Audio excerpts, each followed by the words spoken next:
Hello, I'm Takumbo Solarco with this special focus on business in Africa. We're here in the French capital, Paris, for a unique gathering, Les Rencontres Africa. It's a two-day meeting which brings together prominent politicians as well as business leaders from across the continent. The aim is to boost investment and stimulate innovation, as well as developing sustainable growth. To do that means challenging preconceived ideas, according to Benin's former Prime Minister Lionel Zinsou. He now heads AfricaFrance, an organization that unites young entrepreneurs with established business and civic leaders.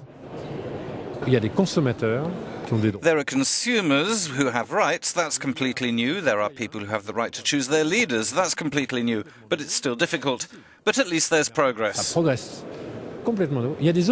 public opinion which is respected, and there are companies which can contribute to creating wealth. What's extraordinary is that it's taken 50 years to allow the public, business intellectuals and citizens to express their views.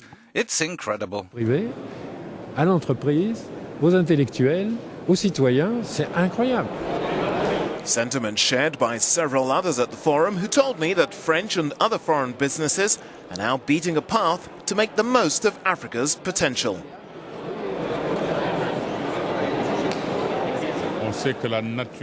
We know that nature hates a vacuum, and certain emerging countries have occupied the territory, even certain South American countries like Brazil.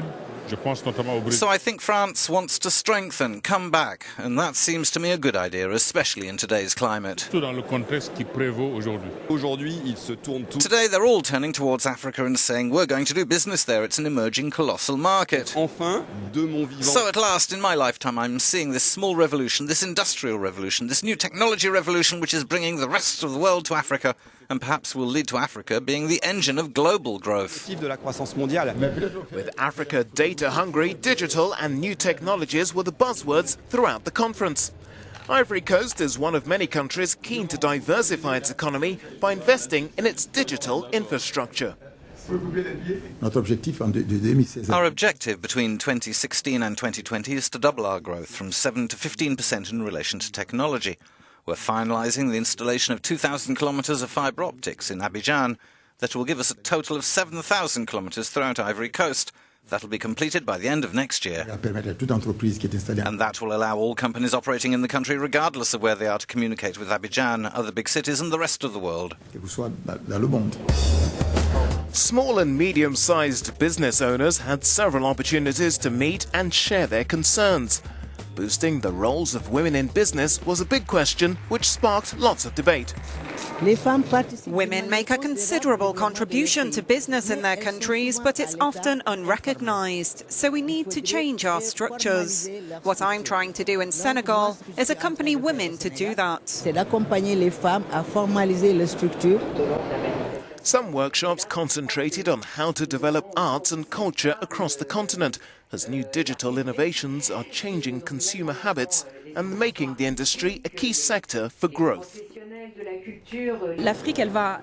Africa will need more involvement from investors, and culture is an area where we increasingly need private firms.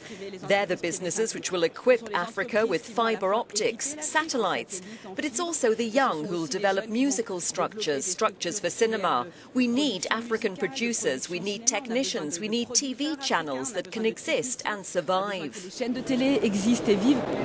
Despite its name, Les Rencontres was not an exclusively French affair. Business leaders from Anglophone countries, like the head of Kenya Airways, said Africa is becoming one world more and more. Coming here, even though the majority of the companies that are here are French, and even though the majority of the African companies that are participating are French, we still have a lot in common and a lot to do in connecting. There was a huge feeling of optimism about the future during Les Rencontres, which participants hope will spread far beyond France, providing, they say, those who fear investing take a leap of faith. We have potential investors in Africa and it's going well. But the problem is they need reassurance because they're entering the unknown.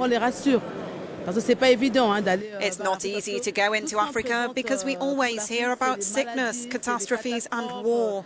But there's so much more. There's lots of potential in Africa and many untapped sectors that need to be developed. Africa needs expertise. That's all for this special edition of Focus, looking at business in Africa. We hope you've enjoyed watching. See you soon.